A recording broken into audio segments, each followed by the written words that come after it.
하나님의 말씀은 마태복음 21장 1절에서 11절까지 말씀을 교독을 하겠습니다. 그들이 예루살렘에 가까이 가서 감람산 베바게에 이르렀을 때에 예수께서 두 제자를 보내시며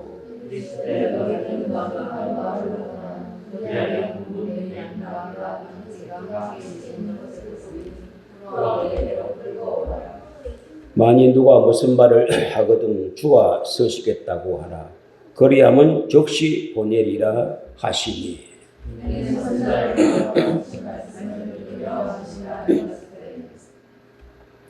시온 딸에게 이르기를 내 왕이 내게 임하나니 그는 겸손하여 낙이 곧 멍에 매는 짐승의 새끼를 타도다 하라 하였느니라.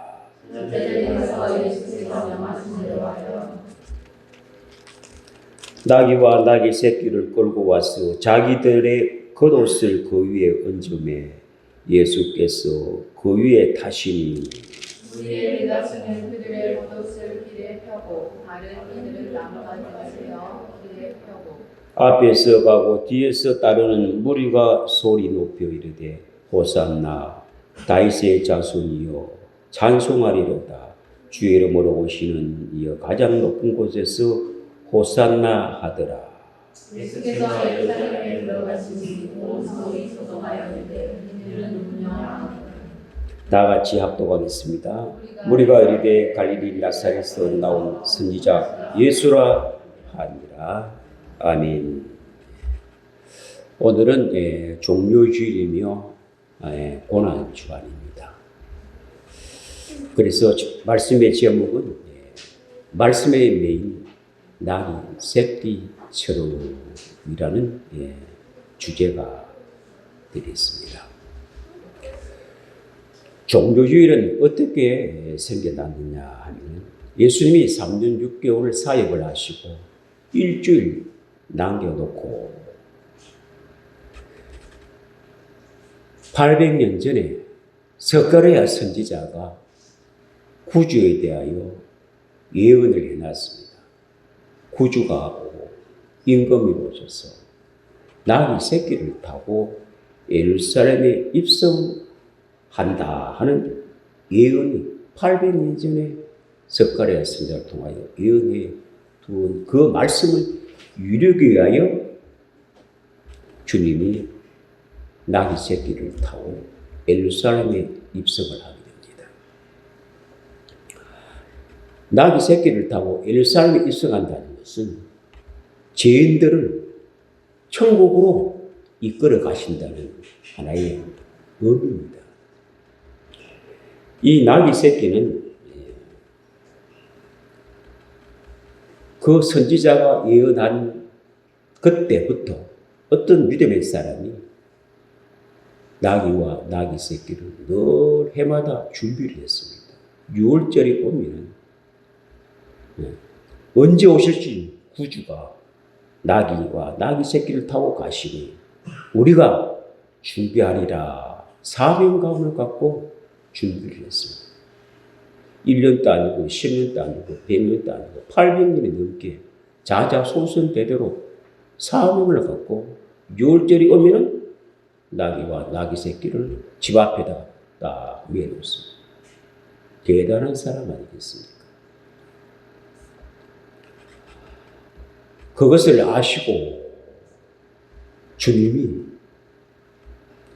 입성할 때 제자들에게 말씀합니다. 마을에 가면 나귀와 나귀 새끼가 매여 있을 것이다. 풀어와라. 제자들이 주님 돈 주고 사가와야지 남의 것을 그냥 가지고 오면 되겠습니까? 주께서 서시겠다 하라 하면은 줄 것이다. 그래요? 하고 마을로 내려가니 예수의 말씀대로 나귀와 나귀 새끼가 매여 있었습니다. 그래서 풀고 올라가는 주인이 왜 나귀 새끼를 가져가십니까? 주께서 서시했다고 하네요. 예, 가지고 가십시오. 수많은 세월이 흘러서 주님의 뜻을 이룰 수 있는 때가 이루어졌습니다. 그 당시에 많은 나귀와 새끼들이 있었습니다. 아무 나귀나 서지 않았습니다. 말씀에 매여 있는 나귀와 나귀 새끼를 주님이 서시는 것이에요. 나귀 새끼라는 게 그 당시에 교통수단으로 썼습니다. 지금은 뭐 자동차로 서고 있습니다만, 그 당시는 말을 타고 다니고 또 짐승을 통하여 수레를 끌어 짐을 싣고 다니기도 하고, 나귀 새끼는 거지 사람이 타고 다니는, 앙님은 짐을 싣는 이런 일을 나귀 새끼가 했습니다. 그 당시에 예수님이 위대하시다 하면 백마를 타든지 명마를 타고 가셔야 될 텐데, 나도 새끼를 타고 갔습니다. 지금 같으면 벤저나 아주 예쿠스나 화려한 자동차를 타고 올라가셔야 되는데, 모닝, 퀵고 조그마한 소형차를 타고 가시니 좀 있는 사람들은 가짜게 보는 거예요. 화려하게 보이지 않습니다. 그는 겸손하고 또한 많은 사람들에게 은혜를 끼치려고 나귀도 아니고 새끼를 타고 예루살렘에 입성을 하게 됩니다. 그와 같이 주님은 아무 나귀를 서지 않습니다. 말씀에 매여 있는 나귀를 서는 것입니다.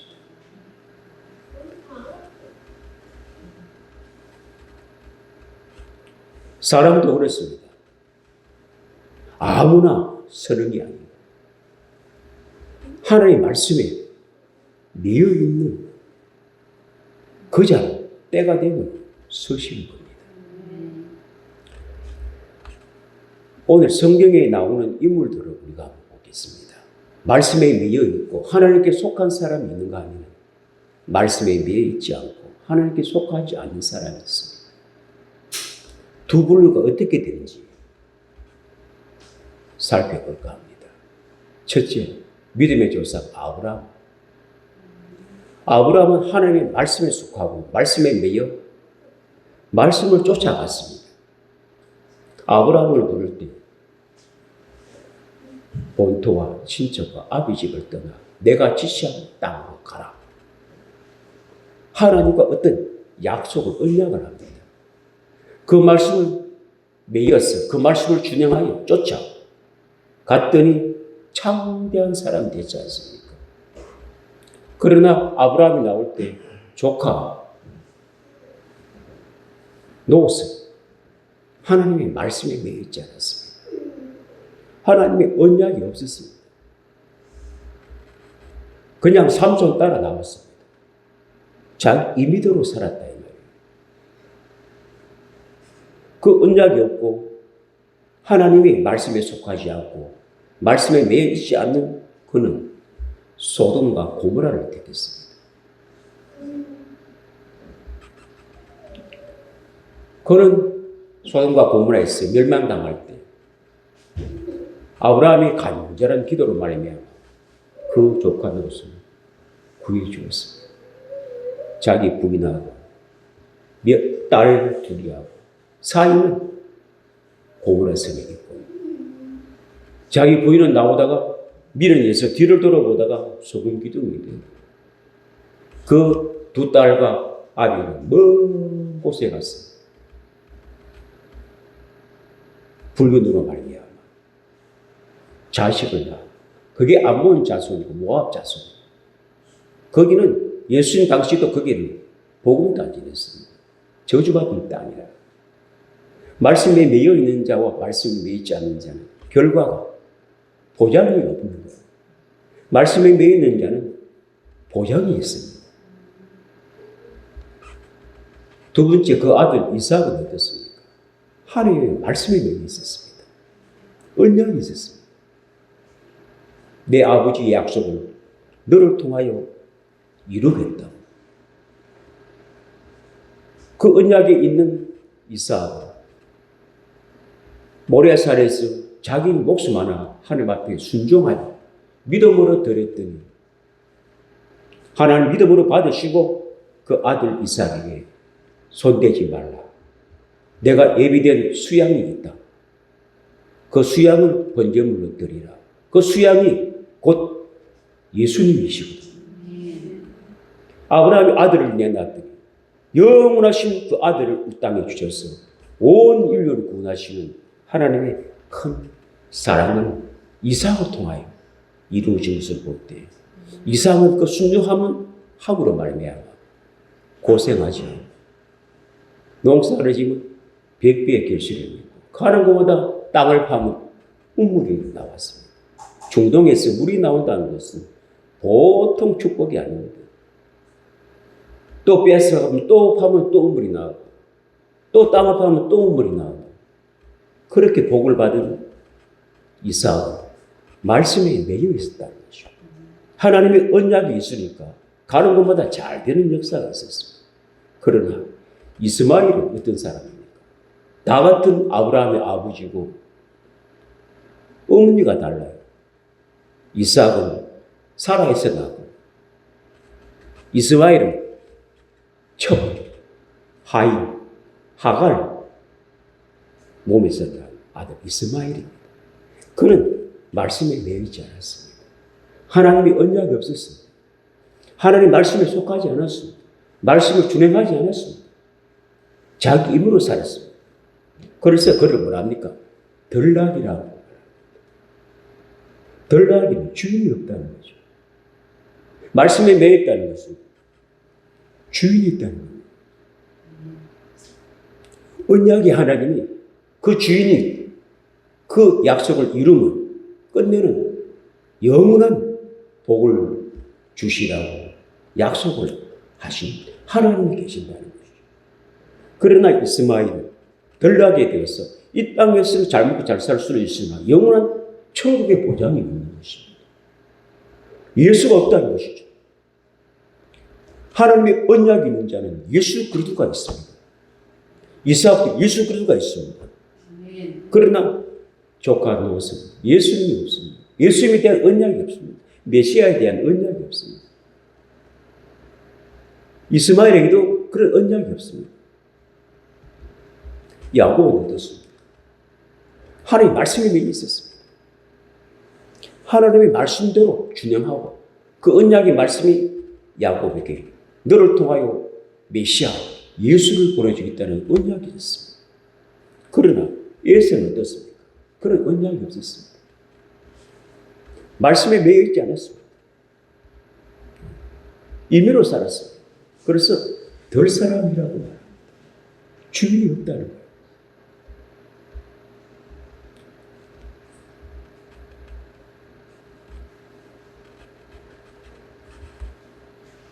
이와 같이 아브라함도 하나님의 말씀에 매여 있었고 이삭도 하나님의 말씀에 매여 있었고 야곱도 하나님의 말씀에 속해 있었어요. 끝내는 다 거부가 되고 위대한 믿음의 조상이 되었습니다.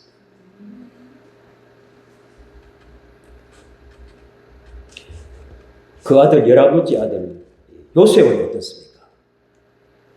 그도 하나님의 말씀에 매여 있었습니다. 꿈으로 매여 있었습니다. 미래에 대하여 하나님의 말씀을 하여 그 말씀을 이루기까지 요셉은 형제들에게 미움을 당하고 또 그 형제를 통하여 팔려갑니다. 애굽으로. 거기서도 억울한 일이 있어서 또 감옥에 갑니다. 끝내는 그 말씀에 매여 있어서 그 말씀 이루기까지 그 요셉은 애굽에서 국무총리가 됩니다. 시편 105장 17절에서 19절에 보면 그가 한 사람을 앞서 보내었으며 요셉이 종으로 팔렸도다. 그의 발은 차고를 차고 그의 몸은 쇠사슬에 매였으니 곧 여호와의 말씀이 응할 때까지 그의 말씀이 그를 단련시켰도다. 하나님의 언약의 말씀으로 그 사람 하나하나가 하나님으로 변화가 되는 겁니다. 새롭게. 하나님의 선은 사람, 축복하는 사람 반드시 하나님의 말씀으로 거듭나고 하나님의 말씀으로 새롭게 되어 욥과 같이 나의 발길 그가 아시나니 나를 단련하신 이후에 내가 정금같이 나아가리라. 믿음의 사람들은 성경이나 기독교의 역사가 하나님이 변화시키고 말씀으로 변화시켜 말씀으로 연단되어 훈련되어 아니고는 위대한 인물이 없습니다. 훌륭한 사람이 나온 사람이 없습니다. 한국사 위대한 종들은 고난과 아픔과 시련과 모든 것을 겪으면서 거룩을 만들어서 하나님 우리를 서시고 축복하시는 하나님의 섭리를 우리가 볼 수 있듯이 바로 이렇게 모든 사람들은 다 낙이 새끼가 말씀에 매여 있으니 언젠가는 주님이 서신 것 같이 우리도 하나님의 말씀에 속하고 그 언약의 말씀이 내게 있을 때 반드시 우리는 좋은 일이 있고 또한 하나님이 우리를 서시고 축복할 줄 또한 믿습니다. 삼손은 어떻습니까? 사사기 삼손은 나시린입니다. 하나님의 말씀에 매여 있었습니다. 머리를 자르지 말라 하는 언약의 말씀으로 매여 있을 때는 삼손이 힘이 상당히 좋았습니다. 삼손은 당할 자가 없었습니다. 하나님의 힘으로 말이야. 병영이 와도 그 한 사람은 못 이깁니다. 그렇게 힘이 강렬했습니다만 그 머리를 자르는 순간에 말씀이 잘리는 순간에 보편적인 보통 사람으로 돌아가 버렸습니다. 하나님 말씀에 매여 있을 때와 말씀에 떨어졌을 때와 그 상황은 전혀 다른 상황이 되어버립니다.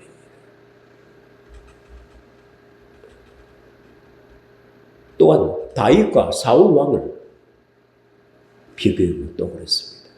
다윗은 하나님 말씀에 매여 있었습니다. 하나님 말씀이 그렇다면 준행하고 살았습니다. 그 말씀 앞에 꾀꼬리처럼 납작 죽었더니 사는 역사가 있는 거예요.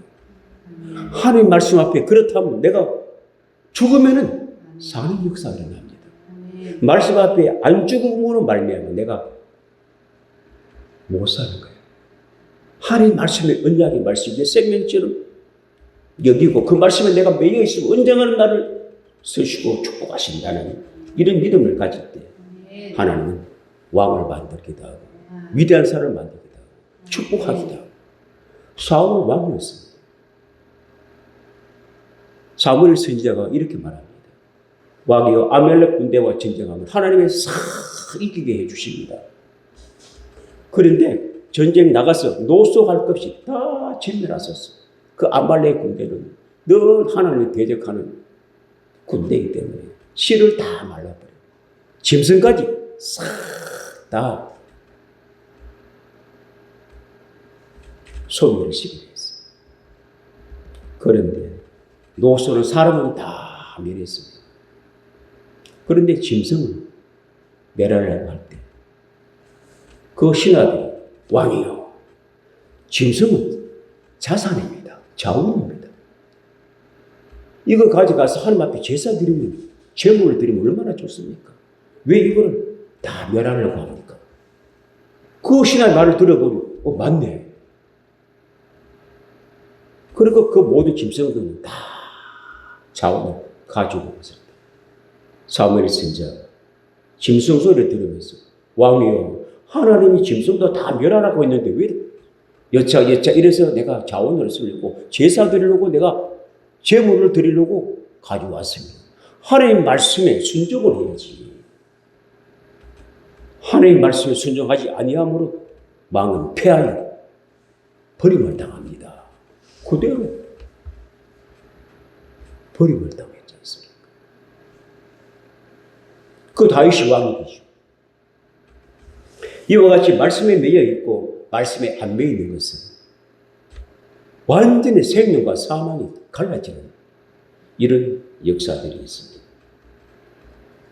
예수 믿는 사람도 그렇습니다. 예수 믿고 교회 다녀도 하나님의 언약의 말씀을 붙들고 살아야 됩니다. 아멘. 그래야 하나님에 대한 보장이 있습니다. 아멘. 내 미래에 대한 보장이 있다는 거예요.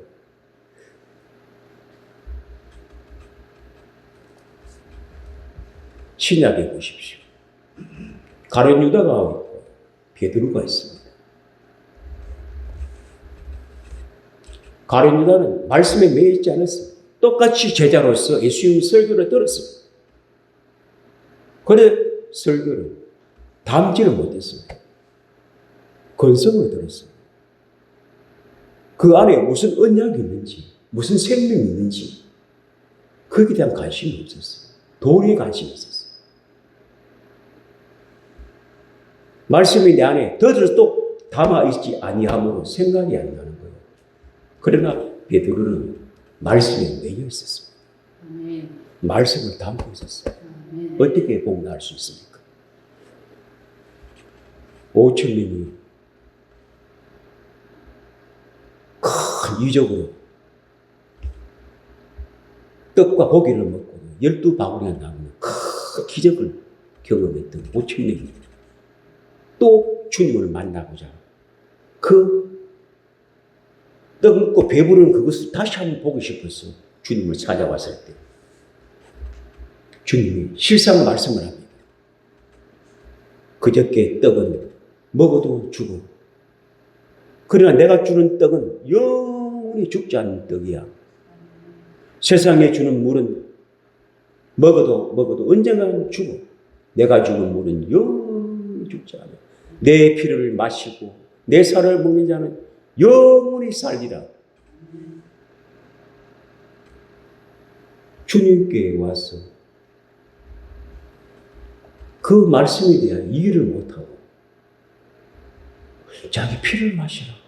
살을 먹어라. 우리가 무슨 식인종이 있냐? 그저께는 참 그 떡을 주시고 이적을 드릴 때 진짜 은혜스러웠는데 오늘은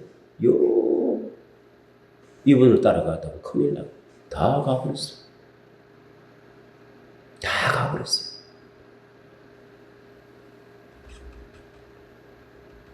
제자들에게 일합니다. 너희들 또 갈 거야? 그때 베드로가 대답합니다. 주님 말씀에 영생이 있는데 우리가 어디로 가오리까? 아멘. 그들은 예수의 말씀을 이해를 못하여 가오리다.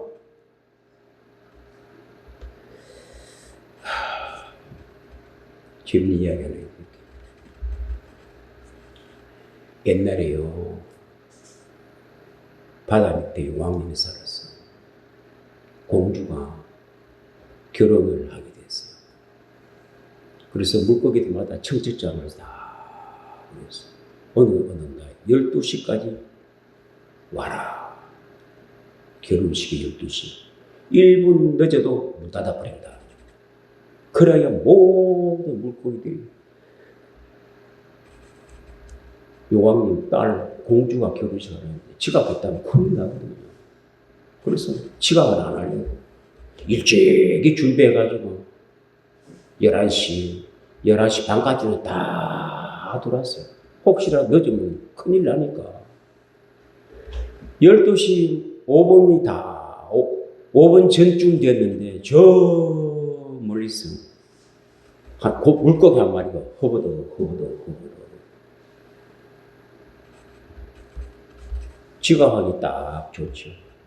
도착하자마자 12시 조금 넘었어요. 그럼 문을 내리려고 해요.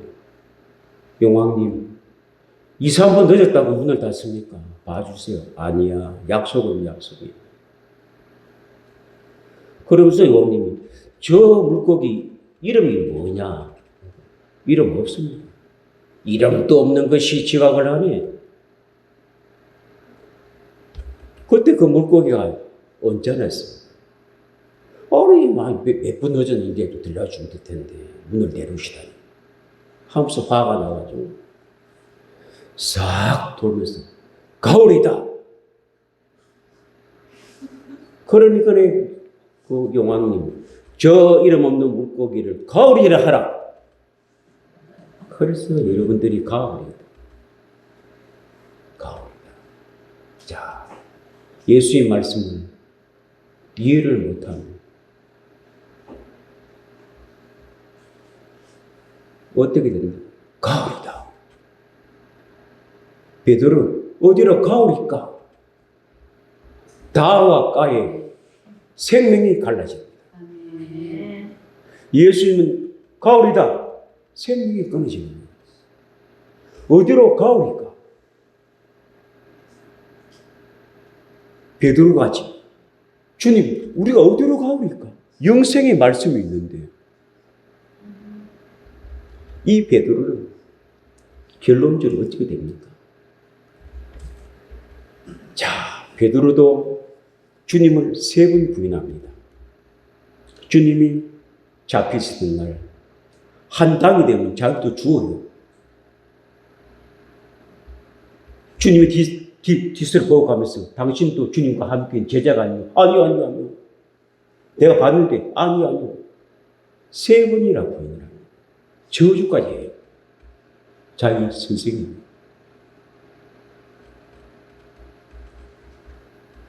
가룟 유다는 예수님을 은 30년에 팔아먹습니다. 그제나 이제나 동일하죠. 가룟 유다는 자기 양심에 호소를 하여 자살을 합니다. 왜? 자기 안에 하나님의 말씀이 생각이 안 나는 거예요. 하나님의 말씀에 하나님의 양심에 호소하면 어떤 죄도 어떤 죽을 일도 생각이 바뀝니다. 하나님이 살려주신 거예요. 하나님의 양심에 호소하는 점은 다 삽니다. 그런데 자기 양심에 호소를 하니까 자기의 양심이 너가 제자로서 스스로를 팔아먹었으니 너는 죽어야 돼. 빨리 목숨을 끊어. 인간의 양심은 자기를 용서를 못합니다. 자살한 사람들이 다 자기 양심에 호소하여 자기 양심이 그 사람을 죽이는 거예요. 그래서 자살을 하는 겁니다. 그러나 베드로는 어떻습니까? 똑같은 그런 주님을 3번 부인하고 닭이 올 때 말씀이 생각났습니다. 그 말씀이 생각난 그 베드로는 통곡을 했습니다. 하나님께 호소를 했습니다. 자기 양심에 호소하지 않고 하나님 양심에 회개하고 호소를 했더니 사는 역사가 일어났습니다. 그 결과는 위대한 사도가 되었습니다. 많은 사람을 살리는 훌륭한 주님의 사도로서 얼마나 큰 일을 했습니까? 말씀에 매여 있는 자는 끝내는 위대한 사람이 되지요. 똑같은 제자 33년 6개월 동안 말씀을 들으나 말씀에 매여 있지 않고 하나님께 속하지 않고 그 말씀이 담아있지 않는 그는 생각이 안 나는 죽음의 길을 선택하지 않습니까? 우리도 마찬가지로 교회 다니고 예수 믿어도 하나님의 언약의 말씀을 매여 있어야만, 말씀에 속해 있어야만 보장이 있습니다.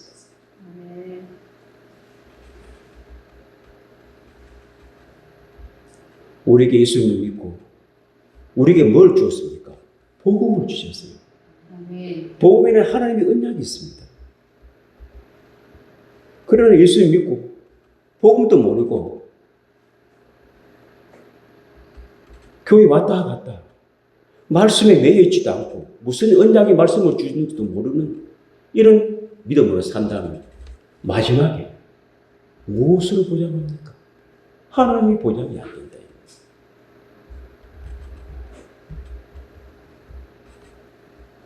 예수 믿음은 복음을 알아야 됩니다.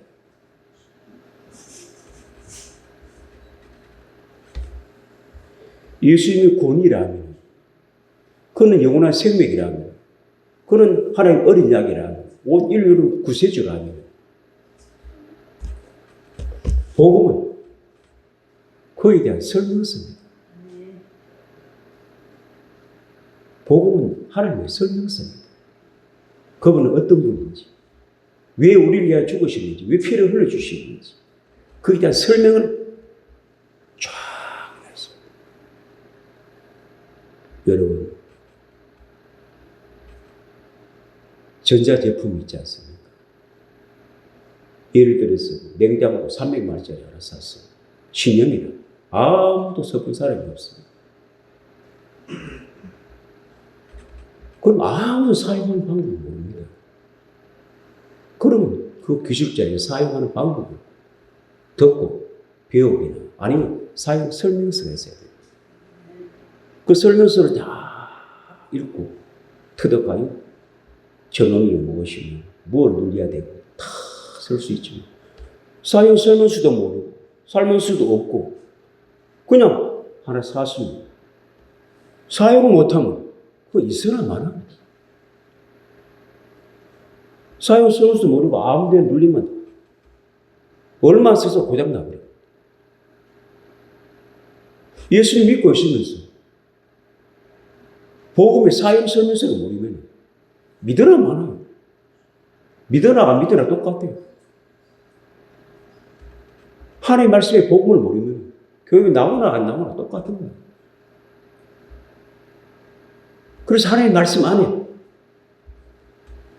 복음의 내용이 있다. 자, 베드로전서 1장 23절에서 25절에 이렇게 말씀. 너희가 거듭난 것은 썩어질 씨로 된 것이 아니에요. 썩지 않을 씨로 된 것이 살아있고 항상 있는 하나님의 말씀으로 되어지느니라. 그러므로 모든 육체는 풀과 같고 그의 모든 영광은 풀의 꽃과 같으니 풀은 마르고 꽃은 떨어지되 오직 주의 말씀은 세세토록 있도다 하였으니 너희에게 전한 복음이 곧 이 말씀이니라. 복음이 곧 이 말씀이니라.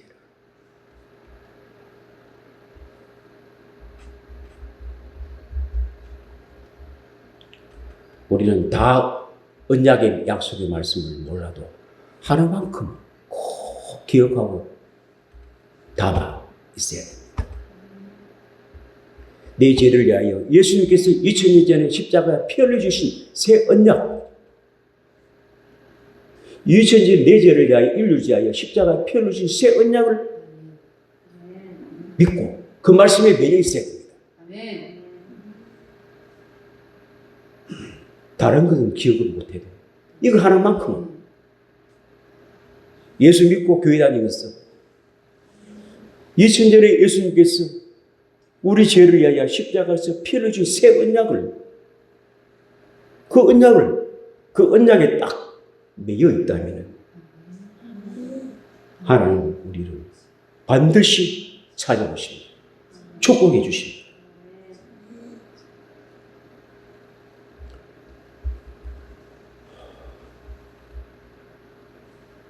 마지막 때는 주님이 신랑으로 오십니다. 아멘. 그 신부가 우리예요. 우리는 약혼한 사람입니다. 약혼은 뭐로 믿어집니까? 언약으로 약혼이 맺어집니다. 그 언약으로 맺어진 그 신부를 때가 되면 신랑이 찾으러 온다. 왜? 결혼식을 하기 위해서.